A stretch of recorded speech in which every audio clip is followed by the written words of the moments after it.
Still looking at me. Right.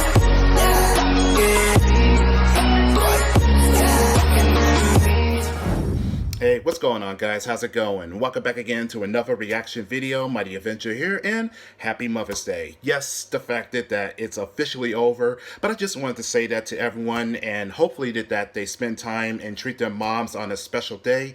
As for myself, just mainly here because the rain sucks, but at least I had a good dinner and get a chance to watch a movie together, so it was decent, so it was all right. But hopefully that the next year will be different and mostly a better clear sky, if you know what I mean. But right now I'm just chilling and just waiting for a day of May to get started because it's not that time yet. So it's really not that time yet. So I guess that I think I have enough time for me to do some reactions. I have few of the requests that was from yesterday, which I didn't get a chance to do so because I was exhausted, mostly because of the Resident Evil Village, which I managed to defeat 2 bosses. So that means 2 more, and I have a feeling that the last one is going to be a real doozy.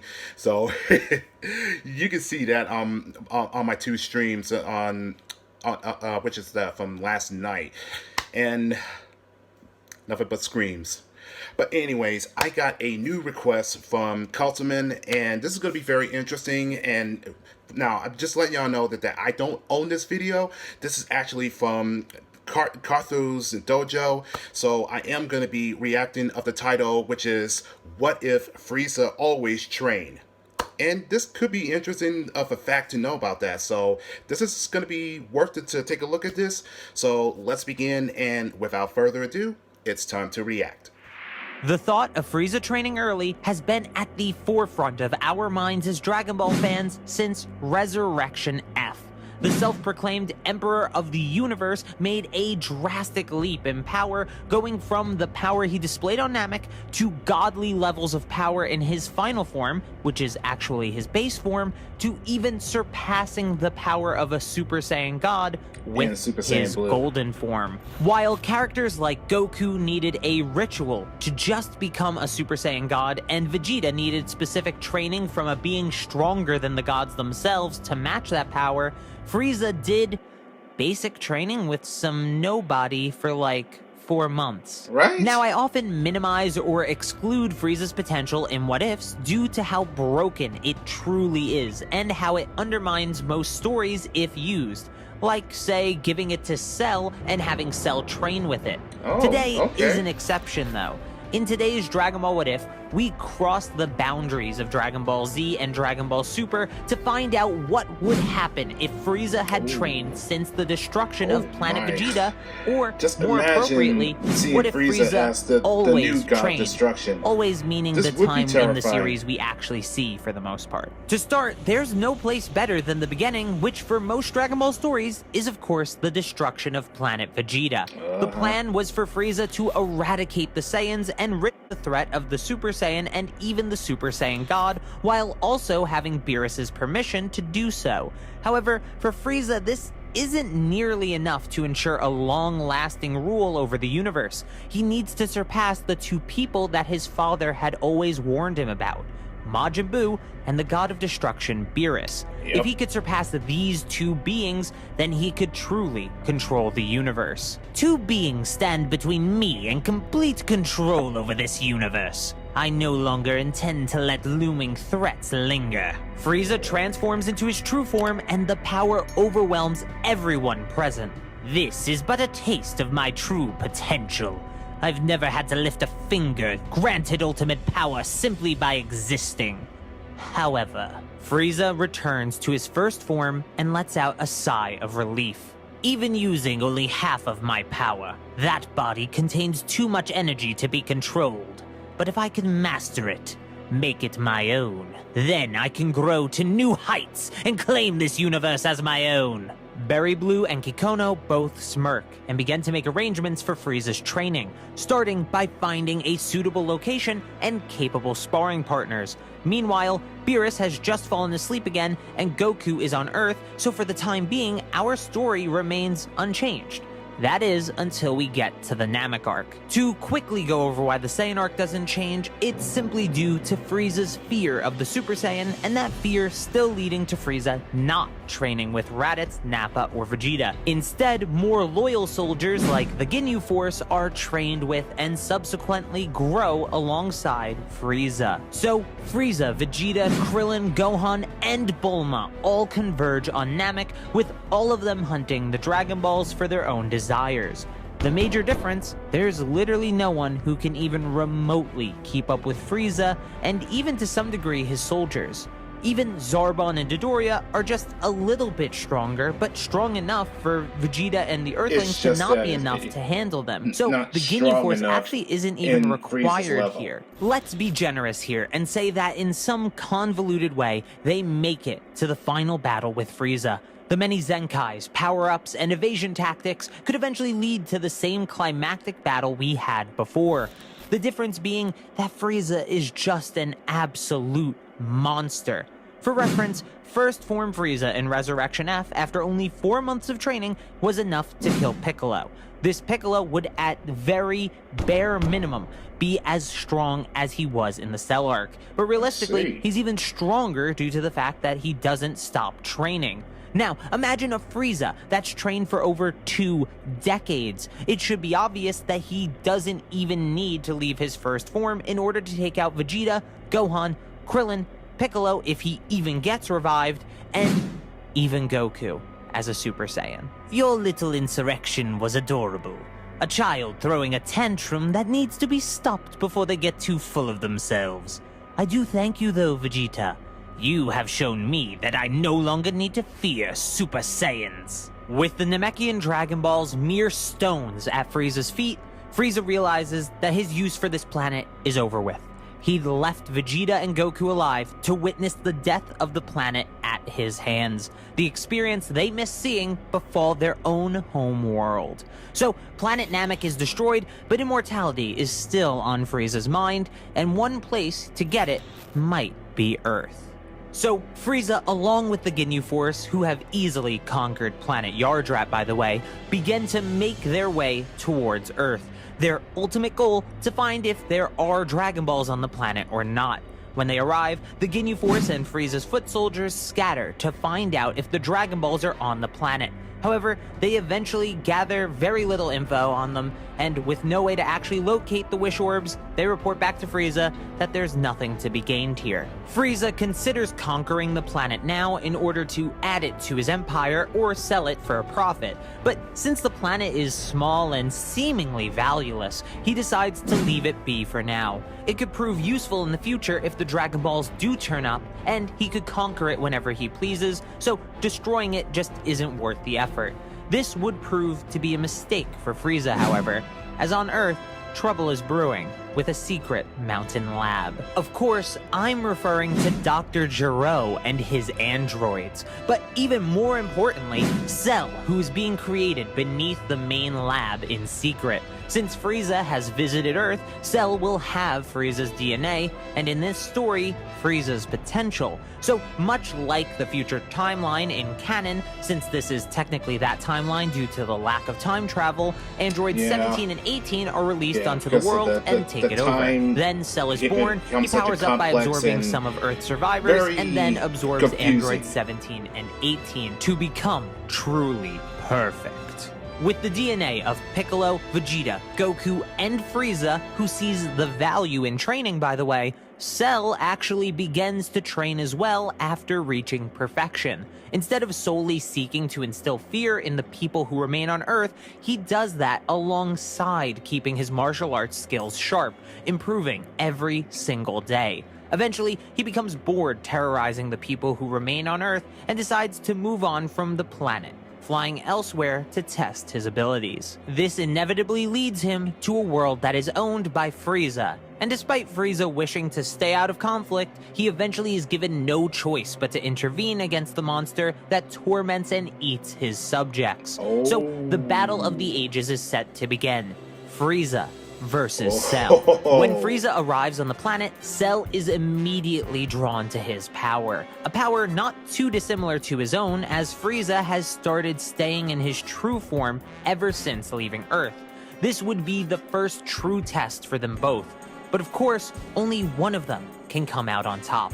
The battle begins with the two powering up and clashing. Each attack exchanged only further demonstrates that Frieza is lagging behind Cell's might. Cell's arrogance begins to show, and he starts to laugh at Frieza's pathetic attempts to keep up. Do you know what I am, Frieza? I'm you, but more. The Saiyans, Vegeta, and Son Goku, and the strongest Namekian, Piccolo, are combined with your power to create the perfect fighter. You never stood a chance against true perfection. Cell charges in and continues to pummel Frieza, but there's an uneasiness overtaking the genetic monster. His ability to sense ki doesn't stop at the surface. Just like the Z-Fighters, Cell can tell when someone is holding back. Cell flies back from Frieza and asks him why he's not taking this seriously. Frieza chuckles and says he didn't want to hurt Cell's feelings, since it was obvious that Cell was trying his best. Cell's face begins to turn into a snarl, and he powers up further, boasting that he'd been holding back for his own entertainment, but now the time for this battle has come to an end. Frieza simply smirks. Is this your full power? I'd hope for something with a little more style, since you are made of me. Frieza's power begins to skyrocket, and his aura begins to flare. Tell me, Cell, do you know the difference between you and I? You're way down. The power of monkeys and slugs soils whatever you've gained from me. Frieza then transforms into his newly acquired golden form. He realized that increasing his true form's power wouldn't be enough, so he decided to create a new transformation to push him to new heights. However, with the power he's gained from training for decades alongside the golden form, Frieza is well beyond Cell. Frieza is even well beyond his own canon power in Resurrection F. So, with a powerful blast, Golden Frieza wipes Cell off the face of the planet. Nothing left to regenerate from. After testing himself against Cell, he's confident to take on his next target, Majin Buu and his master Babidi. You see, by the time of Cell's natural birth, decades have passed since the Namek saga. Remember, Cell is a fetus that's destroyed in the canon Cell saga, and the Cell that fights the Z-Fighters is actually from the future, stealing Trunks' time machine. Anyway, the point is that Babidi, much like the future timeline version, is gathering energy in secret. However, Frieza is well aware of Majin Buu, and so when he discovered a revival attempt was being made, he let it happen. Call it arrogance, or see it as a child trying to prove their parent wrong, since Frieza wanted to show he could beat the monster Buu that his father had tried to warn him about. So, a planet was set up to lure in Babidi and have the people of the planet used to revive Majin Buu. Kikono and Berry Blue monitor the world until Buu is revived, which is shortly after Frieza's encounter with Cell. The timing couldn't be better. So he makes his way to the planet he used as bait and readies himself to fight the monster. Understandably, Frieza is severely disappointed here. Buu is just nothing to him at this point and is more of a nuisance than a challenge. Babidi attempts to control Frieza by using the evil in his heart, but Frieza's power far surpasses any mind control that Babidi could try and use. There's just no winning for the Warlock here, or Buu for that matter, and with Frieza now bored of them, he destroys them both without hesitation, neatly checking off one opponent from his list. The only one standing between Frieza and uncontested control of the universe is Beerus. I haven't really spoken about Beerus much in the story, and that's because we're basically following the future timeline. It's never addressed in canon what Beerus does in the future regarding waking up for the Super Saiyan God prophecy, so I like to just assume that he goes to Broly instead, due to there being really no other option. Check out What If Beerus Went to Vampa instead of Earth for more details. That takes place in the present timeline, but it's pretty much the same as what would happen in the future. Right now, Beerus is on his planet.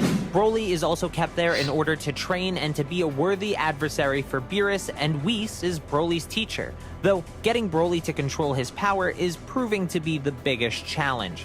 This routine goes on for a while until Frieza eventually shows up on Beerus' planet uninvited. The God of Destruction isn't happy to see the small upstart and tells him to beat it before he gets destroyed.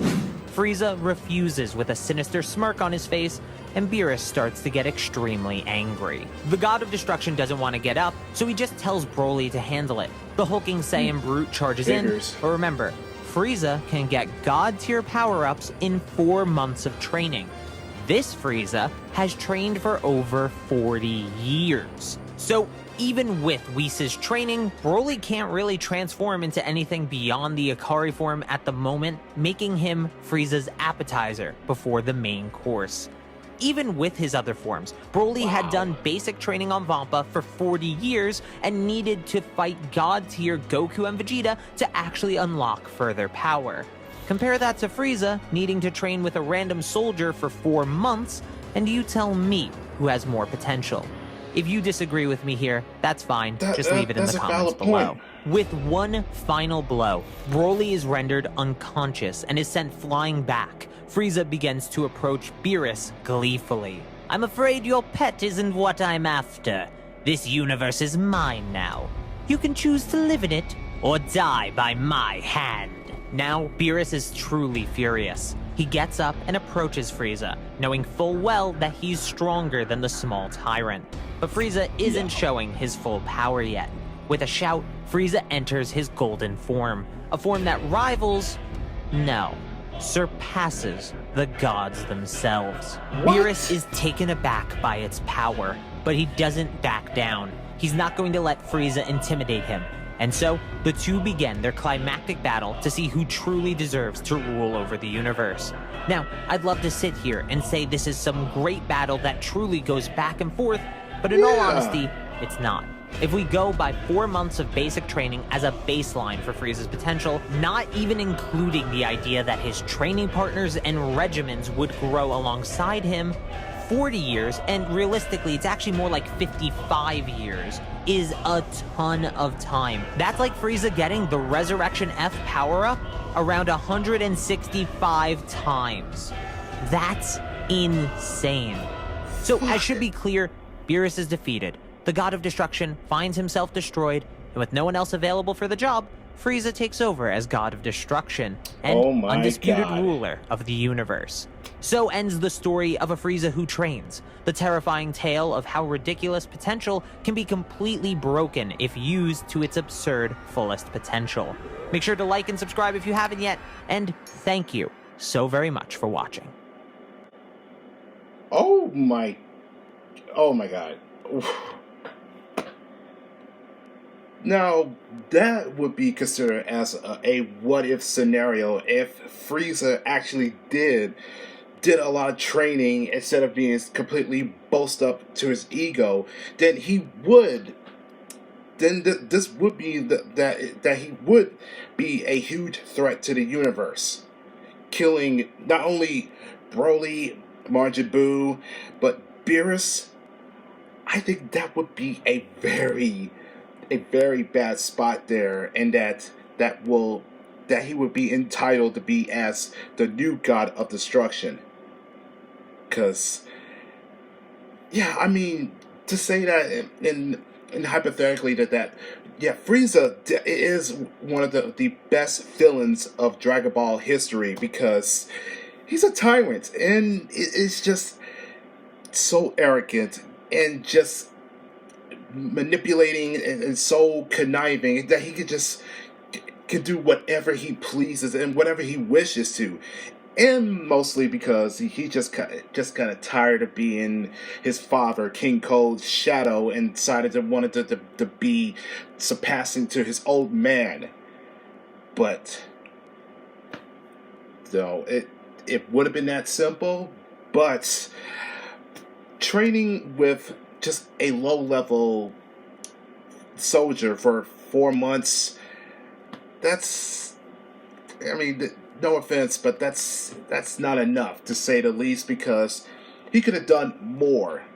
And if he would have learned to master it of his golden form, then he would be that much of it be a problem for Goku.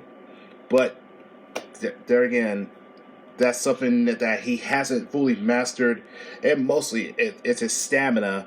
That because he should have had enough to hold on for that fight in Resurrection F, if he would have just keep his ego aside and did a little bit more trainings than just 4 months, then he would at least be he fully mastered. But that's what happens.